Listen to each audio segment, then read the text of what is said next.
当所谓的好工作、好爱人，并非自己所爱，该符合社会的期许，还是顺从自己的心。Hello， 大家好，欢迎来到乐不课，我是水风刀。不知道book们你们平常生活上有没有这种感觉？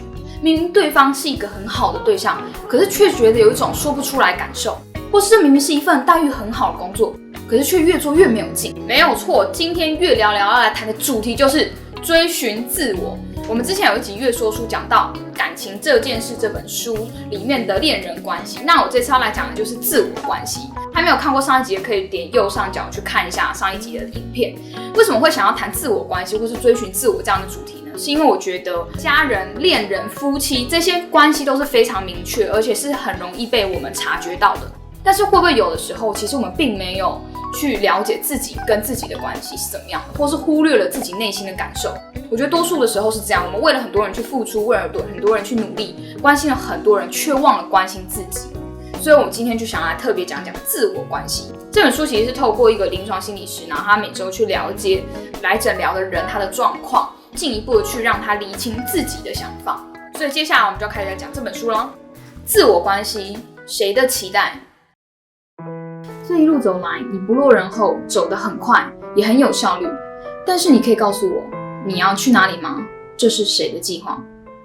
这个故事的主角是一位女生，她叫做卢云。她很喜欢绑马尾，穿着轻便的来到了这个诊疗室。那卢云就所谓的高材生，她念大学研究所都是数一数二的名校。她现在呢就读会计的博士班。她是一个表达逻辑非常之清晰的女生，也非常的有目标。我真的不知道为什么要念这个博士。其实呢，从卢云她有记以来，她就是一个非常拼的女孩。然后那时候为了出国留学呢，她都不敢玩，也不敢代谢，她就不断拼命读书，因为她怕她语言技巧不如人。当同学都在参加什么舞会啊、出去玩啊、夜冲的时候呢，她都在读书。在就学期间呢，就常常出去外面去做实习，甚至是那种不知心的实习，好让她累积经验，在一开始毕业之后呢，能够顺利的进入到一间好的公司。而他的专心也给他很好的回报，帮助他进入到美国的前5大会计师事务所，甚至拿到签证，后来又申请了博士班。但这么有目标、这么拼的女生，她突然之间却觉得内心有点焦躁不安，她不知道她在犹豫什么，甚至是突然失去了一个方向。云，你的努力，我光听就觉得有点累了。不过你的这些努力不是有得到回报了吗？你总是充实自己，未雨绸缪，做足了各种准备，不落人后。你走得很快，很有效率，就像一台性能很好、一流的车子。但是，你有没有想过，如果你是一台车子，你可以告诉我，你要去哪里吗？去哪里？对，我要去哪里？如云她突然语塞，眼中出现了迷茫。我跟 Daniel 在讨论要结婚的事。哦 ，Daniel 他跟云是研究所的同学，他们两个也是维尔班上的华人。刚开始认识甚至是变熟的时候，纯粹只是因为语言相同，他们又是华人，关系比较近，所以就走在一起。一开始云之所以会跟 Daniel 交往，并不是他对 Daniel 有什么特别的感觉，只是左看右看，好像似乎没有更适合的人，所以就想说姑且就在一起看看，反正也没什么损失。机会成本也不高，一句机会成本也不高，这就说明了 Daniel 是没有选择中的选择。不过这倒也不是不行啊，因为很多关系其实都是从不完美开始的。最重要的是之后我们怎么相处，也不代表这个不完美的开始就是不适合。但是 Daniel 跟云自从交往之后就争吵不休，他们的关系就像是钟摆式的，非常的极端。有时候吵的时候可以吵到跟你分手，有时候好的时候现在也可以跟你来直接谈结婚。Daniel 说他很爱我，而且每次分开之后，他都更知道我对他是很重要的。云给自己一个正当的理由，好事可以搬上台面的理由。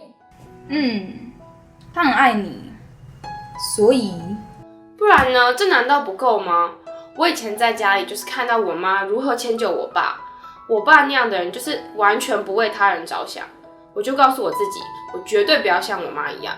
女人呢，你知道了吗？就是要找一个爱自己的丈夫。作者只是简单的重复了一句话，却可以换来云很激烈的反应，就是他要跟 Daniel 结婚的这个想法。云，你是真的想要结婚了吗？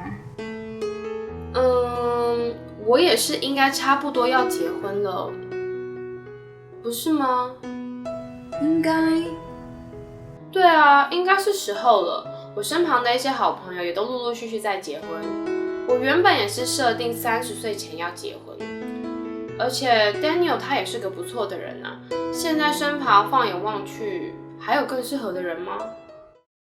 云对他的人生好像很有目标，名次、学校、工作、婚姻都是如此的明确，但是他卯足了全力，却感觉好像在绕圈子。这个圈子拼出来的图会是他想要去的地方吗？云，你有想过结婚后吗？作者问了一道关键的问题。虽然我们每一个人呢都是可以改变自己，但是改变是有限度的，改变就代表我们需要付出代价跟努力，有时候甚至是需要他人从旁协助，这并不是一件很容易的事。反过来说，其实我们每一个人都是有惯性的，我们会用我们最节省精力的方式去运作，也就是我们过去的习惯。我们会不想要去改变，因为改变就要耗费额外的资源和能量。所以我会问云这个问题呢，就是让他去思考跟 Daniel 结婚之后到底会是什么样子。就以现在目前吵吵闹闹这样的状况来看好了，可能婚后还是持续会这个样子，甚至是更严重。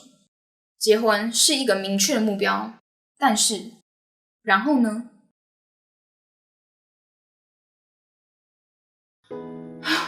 我跟 Daniel 又吵了一架，我真的很受不了他那种胸无大志的生活态度，而且还讲不得，才讲他就情绪爆发，大发脾气，冲出门，完全不能沟通，也完全无法理解。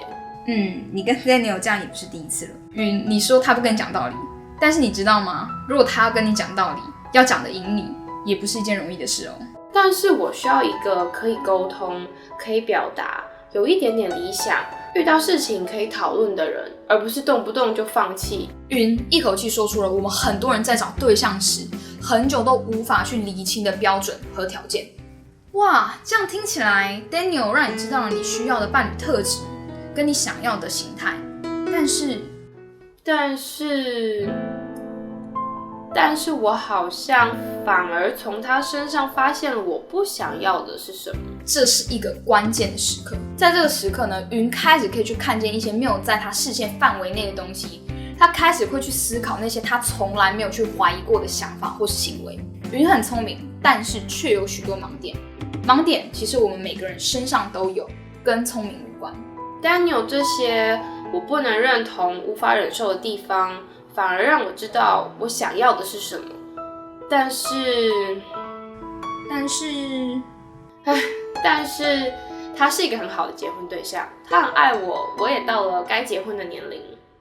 他是个好人，他很爱我，我到了适婚年龄，这些都可以成为结婚理由或是够好的理由，但是要看这些理由适不适合当事人。但对云而言，他显然要的不只是这些，所以他才会觉得跟 Daniel 无法沟通，没有办法继续走下去。因为如果云他只是想要结婚，或是找一个爱他的好人在一起的话，那其实这样子结婚就可以了，他也不需要对 Daniel 额外期待或是要求。但显然云要的就不是只有这样。我猜你一定会说我的这些理由很可笑吧？我不觉得这些事情很可笑，因为很多人其实就是因为这样的理由结婚的。重点是，这是你想要的吗？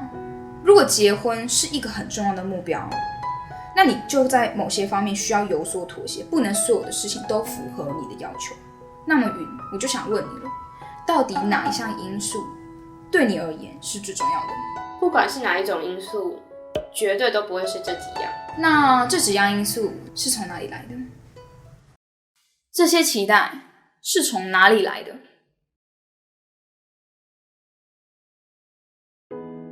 我觉得我不想念会计了。是吗？是不想念会计了，还是想要做什么不一样的？就像是云和 Daniel 相处，有时候我们得先知道我们不想要的是什么，才会思考我们想要的是什么。其实我对会计并不反感，我也做得不错。可是当我最近花越来越多时间在会计上面的时候，我心中越来越觉得不妥，不行这样子。云，你说的那种感觉是不是很抽象，很难想清楚，又讲不出来？但它就是在那里，而且感觉越来越强烈。对，就是这种感觉。但那是什么？直觉长久以来是一个很难被科学定义量化的概念。基本上就是一种说不出来的感觉，有点像云说那种感觉一样。也有人把直觉称为第六感，直觉可以把它想象成我们大脑在处理我们意识以外的资讯。所以既然是在处理我们意识以外的资讯，有的时候就是一种感觉，我们也很难用言语或是具象化的去形容这到底是一个怎么样的感觉。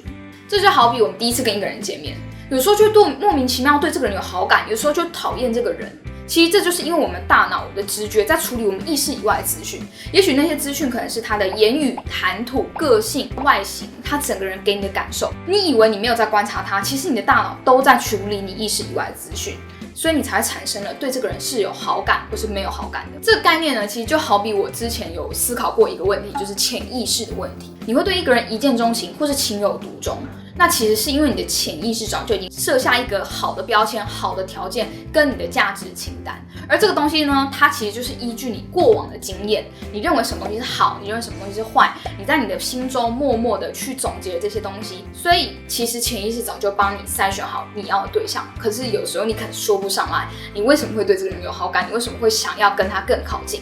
其实我觉得这个是一个相同的概念，它就像是你的直觉一样。那这种直觉到底有没有好或坏，我很难说，因为它毕竟是连接你过往的一个经验，甚至是你自己的一个感觉。有时候我们对一个人有好感，或许就是来自于我们大脑处理一些没有进入到我们意识以外的一些细节，它没有逃过我们大脑的侦测。所以这个直觉它其实不是空穴来风。当我们面对一件重大事情抉择的时候，如果我们的第一时间的想法竟然是不喜欢的，可能它不符合理性，但你就是有一种想法觉得不太对劲，那或许这个 moment 你就需要好好的停下来思考，这个东西是不是你想要的，或是这个决定是不是你想做的。所以云他在这一路上都是符合外界的标准想要的东西，但他却逐渐在这个自我探索的过程中，发现他已经慢慢不能忽视心里的声音，或是那份直觉。从小到大，云他比赛啊、学位啊、工作啊、男友啊、结婚这些目标都是一直很顺利的上来，到现在云却有跟这些目标有一个很强烈的不符合的感觉存在，而且日益增强。他开始去质疑，或是开始思考，是不是真的要跟 Daniel 结婚？是不是真的要在国外读书？是不是真的要有这个学位？如果回台湾的话，我要回家吗？这个直觉就是一个新的突破，新的开始。云他开始不受社会的框架，开始真正去思考他自己内心的感受，这是一个很好的开始，也是下一个阶段的开始。在看这个故事的时候，我其实有蛮大的感受，就关于改变跟不改变这一段，我也有一种很深刻的想法。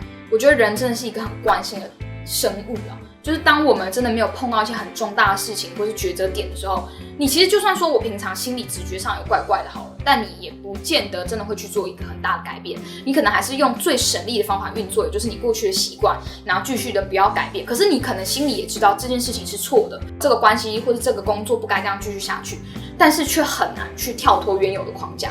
所以这故事也让我去省思说，特别警惕自己，就是不要浪费时间，甚至是当你已经意识到有那个直觉说不对了，你应该停下来去思考，而不是一直把这些声音忽略掉。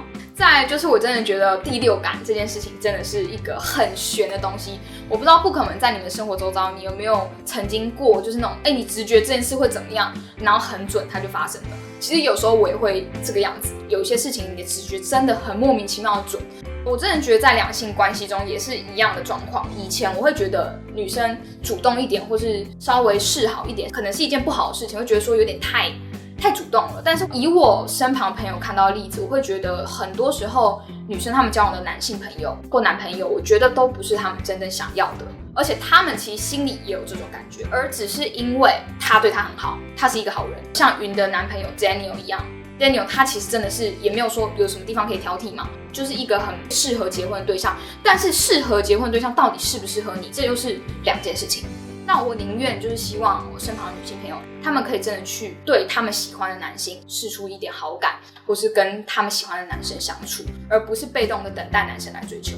现在回头来看，有的时候在一个关系里面，你会不知道你想要什么，大多数的时候我们是不知道的。但是很多时候我们其实很清晰知道我们不想要什么，就像云其实从 Daniel 身上看得出很多条件，很多的样子是他不想要的，然后反而他会很明确知道，他其实想要的是怎么样的一个架构的。所以希望这个故事呢，有帮助到 book 们在不管是工作上、感情上，在做任何事情的时候，重新的去省思，重新的去思考自己的内心的声音到底是什么，自己的直觉，甚至是当你碰到一些事情的时候，你感觉不是那么对劲的时候，你可以慢慢的停下脚步去思考，为什么你会有这样的感觉，这个背后的原因到底是什么。希望对于大家在寻找自我啊，然后找到自己人生的方向的时候，都会更上一层楼。